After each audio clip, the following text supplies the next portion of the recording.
for years as a layperson in my Unitarian Universalist church in Northern Illinois, I had strong opinions about Stewardship Sunday. Some years I would forget to look at the newsletter the week of stewardship, and I'd accidentally forget to skip church that week. And on those weeks, I would literally tell visitors apologetically, it's not always like this.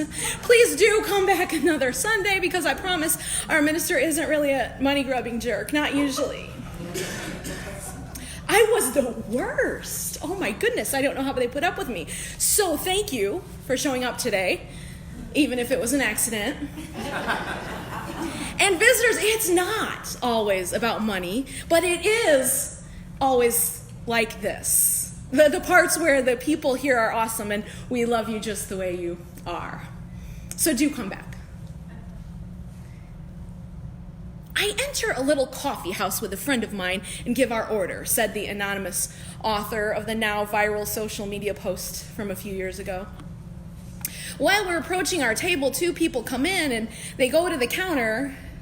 5 coffees, please, they say. 2 of them for us and 3 suspended. What are those suspended coffees? I asked my friend. Wait for it and you'll see. Some more people enter. 2 girls ask for 1 coffee each. They pay and go. The next order was for 7 coffees. It was made by 3 lawyers, 3 for them and 4 suspended. While I still wonder what's the deal with those suspended coffees, I enjoy the sunny weather and beautiful view towards the square in front of the cafe. When a man in shabby clothes, clearly hasn't bathed in a while, comes through the door and kindly asks, "Do you have a suspended coffee today?" Oh. It was that simple. People paid in advance for coffee meant for someone who could not afford a warm beverage.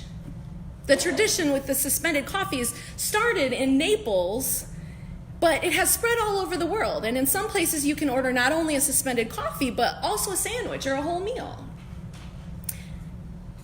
Now, after finding this old story, because this is my words now, because I thought it might be fitting to share with you all, I was also directed to Snopes, where I learned that calling it suspended coffee, which doesn't make a lot of sense to my ears, might just be a bad translation. Snopes says, the notion of cafe customers paying for cafe sospeso, or suspended coffees or pending coffees, I like that one better, drinks that can be later claimed for free by less fortunate patrons, is something that has been described as an old Italian tradition, although we can't say how old or widespread the practice might be inside or outside of Italy. But that's not the point, really. It's a lovely idea, isn't it? People have done that specifically for me in the drive-thru lane at Starbucks. Anybody ever had that happen to you? Yeah, I've been the one to pay for the guy behind me a few times too. Granted, that's just a feel-good measure to make someone's day a little brighter and might not actually change things monumentally in a broken world, because I think it's a fair bet that people in the drive-thru lane at Starbucks already have the means to be there, or they wouldn't be in line behind you shaving or putting on mascara or both at the same time. Who knows? But what a lovely model of giving those Italians created for us, didn't they? Buying a morning cup of coffee for someone who might come in after you've left the building and asks for just a little bit of caffeinated grace. I will tell you that for 15 years, I shouldn't tell you this, I'm going to tell you anyway. For 15 years as a member of the church that I was a member of when I first came into Unitarian Universalism, I did not pay a penny in pledges to my congregation. Nothing, and that is not ideal. That is not ideal. It is true now, and it was true then, that I could have given something, a $5 now and then, right? Most of us, but not all of us, can do that. But I didn't.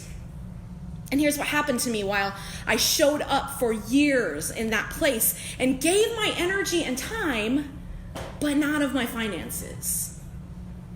What happened was, that people with means and privilege and passion for our beloved faith kept the church open for people like me who needed it to survive.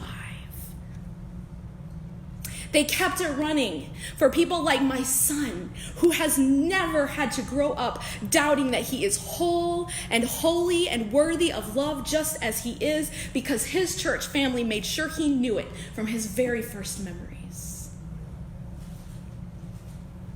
So let's talk about this beloved community right here.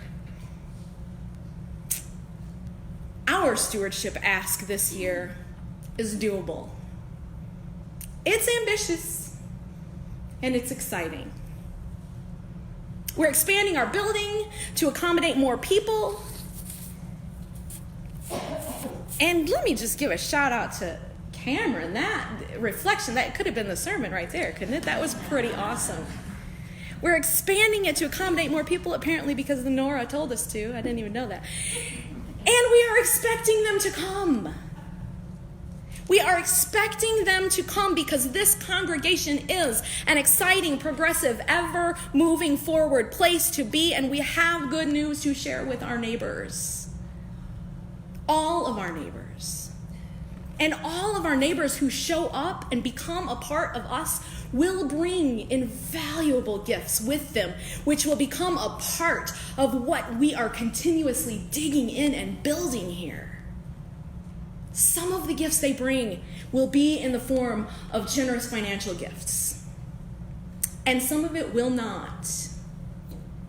We are called here in part to bind up the broken. And in my experience of my own brokenness, I know that the broken do not tend to show up with their wallets open, asking us how much they can give. That's where those suspended coffee vouchers come in. Our stewardship campaign this year, under the capable, enthusiastic, and dedicated leadership of Cameron Moore, with stellar assists by Katie Lockhart, Hannah Coward, the whole leadership development team, is called Architects of Our Legacy. Let's dig in. Woo! Isn't that cool? Yeah. I love it. So fitting. And we have a what word am I trying to say? I don't know. It looks cool though, doesn't it? Digging in right out there. I hope that you saw as you came in the amazing display that these folks put together to illustrate what we are doing here. Digging in and building up and building outward. You may have noticed those things in the lobby as you entered. Please do interact with the awesome dirt display out there. It's pretty cool. Now let's talk about our pledge goal. Our pledge goal for the 2020-2021 congregational year is $250,000. Doable. I'm going to say that again because I love Hannah's woo, and I think that other people can woo along with Hannah. Our pledge goal is $250,000. Thank you. It is easily within reach. It really is, as you will easily be able to see by looking at our projected goal from last year, looking at how our financials worked. Pam Freeman and a team of people I volunteered to help her this morning have put together our financials. Are they ready, Pam, for folks to see on the way out? This is 50 copies. I gave up on the copier. It's still going. Wonderful.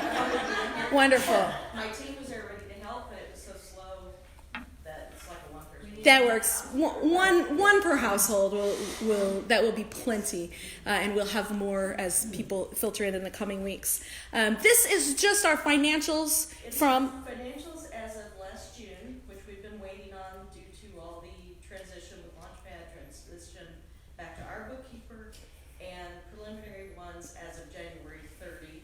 And I also included our cash balances as of last June for both capital campaign and operating and reserves, and also as of January 31. So you can see our cash position as well. Our cash position, our financials from last year. The Cliff Notes version, Pam, correct me if I'm wrong, isn't that we are in pretty good shape. Yep, that's it. We're in pretty good shape because of you and because of the pledges that have already come in and that we know are on the way in before the end of this fiscal year. And continuing to come in. It's safe, and there's already some sizable contributions for this year's pledge and for the capital. Keep it coming. Keep it coming. We are in good shape. And so, being that we haven't done a whole lot to change our goal from last year to this, we know for sure that it is doable. Now, here's the breakdown by pledge unit. Remember this number. You can even put it in your phone. I wanted to bring a whiteboard in here and write it, and I forgot to do that one little thing. It's really, really specific, which I was encouraged to round, but I like to be precise. That way you can round up as far as your conscience, your budget, and perhaps your partner will enthusiastically consent to. If each current pledging unit in this congregation gives in this coming fiscal year, which begins beginning of July, the amount per pledge unit is $2,875 for the year. If everybody gave that amount, we will easily reach our pledge goal for this coming year. Thank you. If you were to give your share and cover for one other potential community member who cannot give or cannot give nearly that amount, that would bring your total to $5,750 for the year. Would you like to cover yourself and two others? That's $8,625 for the whole year. I'm going to trust you all to do the math for your projected giving that will cover 4 or 5 beloveds or more. I promise we will not limit your generosity. Some of you already give far more than that. You've bought someone else's coffee because you want every person here to stay here regardless of their ability to pay. So thank you. Some of you never quite know what is an appropriate amount to pledge. And maybe this amount seems really reasonable and doable for you, the amount that I mentioned. Remember that amount, 2,875, because then you can just multiply it. 2,875, that's the base. You can pay your portion of the bills to keep this place running, and that's what you're going to put on the pledge card this year, that 2,875. That is beautiful, and thank you. Some of you hear that number, and like me and my little indigent family for many years, you have no idea how in the world people can afford the luxury of such generous giving. Maybe you can give 10% of that if your car doesn't break down or if your pets stay healthy. Been there. These are the days for which the folks who can afford to cover your share were made. These are exactly the days for which beloved community itself was made. So stay. Be fed. Take your time. Share whatever gifts you have in abundance. And they may or may not include very much money. Maybe next year will be different. It is consistently true, though, in my experience, myself, my own example notwithstanding, it is consistently true that the most generous among us are often not the ones with the most to give. And so, for whatever you give, we thank you. Now, money is a very touchy subject, always, in beloved community. Always. Because we know there are money-grubbing preachers out there who are just out to scam you. They exist. We here, however, do not have a pay-to-pray situation going on. And I will also tell you that as your minister, I am deliberately ignorant of how much you pledge. I don't know. I don't know who the high and the low givers are. I don't know who hasn't paid a penny toward their pledge yet this year, but you're getting ready to on the way out. I don't know. Not knowing keeps me from ministering differently based on who could be considered a powerful agenda lobbyist if I knew who you were. But let me tell you why I was so excited to get to be here preaching this sermon on the amount this year. First of all, it's a great pun. There was no way I was not going to use that at least once. but also because I am a woman who grew up working class poor, became poorer than that as an adult. But for the grace of friends with spare couches and basements, my son and I would have been homeless for a while, right at the beginning of my seminary journey. I've lived through domestic violence. I've used my white privilege to walk right into Walmart and steal things I needed for my baby and not get caught. And I have picked up dropped coins on the ground around toll booths on the highway exit lane so that I could buy enough fuel to get where I needed to go. I know about beloved community holding me up when I could not do it for myself. In the summer of 2014, people from the Unitarian Universalist congregation in my hometown pitched in and paid the security deposit and the first month's rent on an apartment I could not acquire on my own, hauled their own used furniture and household supplies over in their own vans and pickups, and set up a home for my son and me when we were suddenly in need of a safe place to stay. And later that same year, they were the same people who loved me right into my first seminary semester. And so I know how it feels to be the guy in the shabby clothes walking into the coffee shop asking if anybody has paid it forward to somebody like me today. I know the indignity of, I'm sorry, but no. And I know the grace of yes. Today, maybe, I wonder if you can be the grace of yes for somebody. I encourage those of us who have been blessed with financial security and abundance to consider these numbers. If $28.75 pays your tab, could you think about doubling it to cover for someone else? How about triple? If you already have an amount in mind that's more than that, maybe consider doing the math to round up and cover one more pledge unit. It's not hard math. Use the calculator feature on your smartphone. $28.75 times how many people you want to serve by covering their share. For my beloveds who can pledge $10, your $10 is mighty and it is enough. And I already know that your other gifts will be as important and as precious to this community as everyone else's financial gifts. I already know that. Put your amount just as confidently as anyone else on your forms that our ushers are getting ready to pass out to you. Where are our ushers? Would somebody mind going and seeing if those pledge forms, thank you, Kuru. They're right here. Kuru, they're right here. And there are pencils as well. Anyone who wants to volunteer to help pass those out, that would be lovely. There are a couple baskets of pencils. Only our stewardship and financial folks will be reviewing these. I won't. I'm going to assume you're all paying for 3 or 4 people. We have big goals. We have exciting plans. We will need furniture for our larger space. We will need sprucing up to be the best hosts possible to our beloved little ones in our impending preschool that's going to happen. Woo-woo. Woo. We will need to keep fairly compensating our staff. Our new larger space will result in higher utility bills. That's a thing. We will so very much come out better for all the work we're putting into this beloved community. Yes, even financially, maybe especially financially, once this is over. Preschool revenue, added rental revenue, and the additional pledges from people who will join us as a community and grow with us.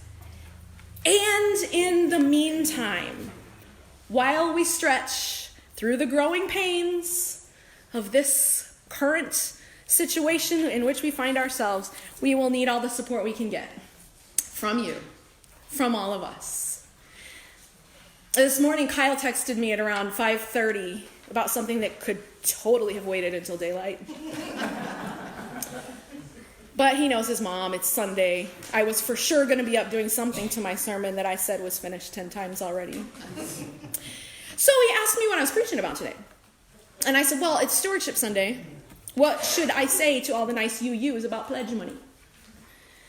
He responded ever so helpfully, as I might have imagined, with an unrelated and completely inappropriate Bernie Sanders meme. But he's not completely off base because, much like a grassroots political campaign, it will come down to all of us pitching in what we can. This is not a political endorsement. Just happens to be what my kids sent me. But the support comes from us, only from us. No super PACs, no billionaire investors, ain't nobody sweeping in from headquarters in Boston with a fat wallet and an open checkbook. It's not going to happen. We are the ones we've been waiting for. We are our own saviors. We are the miracles. So have you done your suspended coffee math yet? Have you considered rounding up from what you came in considering already? Have you considered the battered single mom who doesn't know where she and her child are staying next week, but just might end up getting accepted to seminary, getting through it somehow, and go on to serve a scrappy, feisty, growing, beloved community one day? If you can just be the one to cover her church pledge this year. I know there's financial anxiety in the world, and in our little microcosm of it, of course. I could list you the things that might have to be cut from our budget if we have a shortfall. That's always a reality that your financial and stewardship folks and your whole board grapple with constantly, always. That's not new, nor is it going away. But what is also true is the vast possibility. Look what you're already doing. Feel the excitement and the energy of healthy change and growth that meets us here every time we gather. I can feel it. I hope you can too. Struggles are not over. Sorry to report, some struggles are just beginning. But hope and beauty and growth and creative engagement are popping up all over this place. It's time now. It is time now that we thrive. It is time we lead ourselves into the well. Yeah, you can join me. It is time now, and what a time to be alive. In this great turning we shall learn to lead in love. In this great turning we shall learn to lead in love. Oh, let's do the whole thing. Wait a minute, how does it go? Start.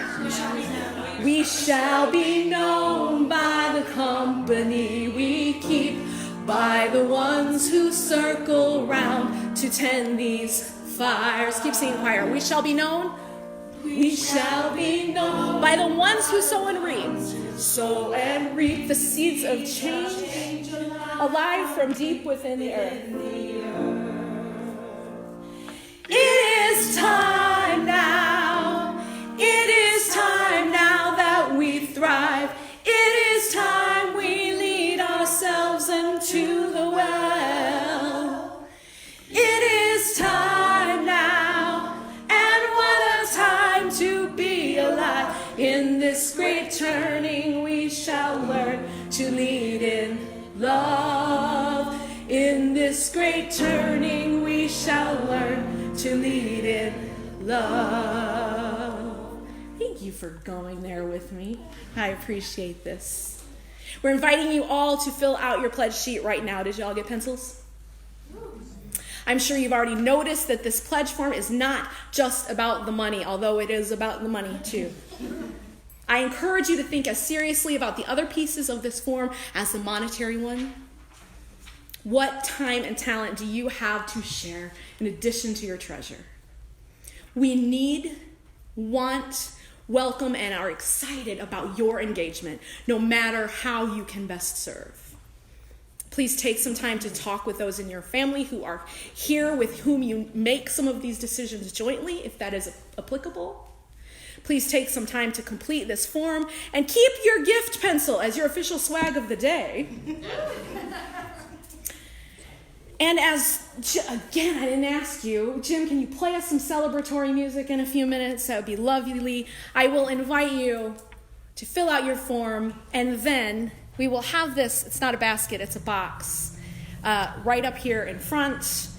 as Jim plays us some celebratory music, I will invite you to bring your pledge form up here to this basket with as much flourish, and whimsy. Dance, you can bounce, skip, twirl, saunter, swoosh, sway, samba, scoot, tip, somersault carefully with great wisdom about your own body. And place it, toss it, drop it, slam dunk it, present it on an imaginary fancy platter into this box, which we will have front and center. Let us begin the celebration, filling out and collection of our stewardship of this place and this people for all that is our lives.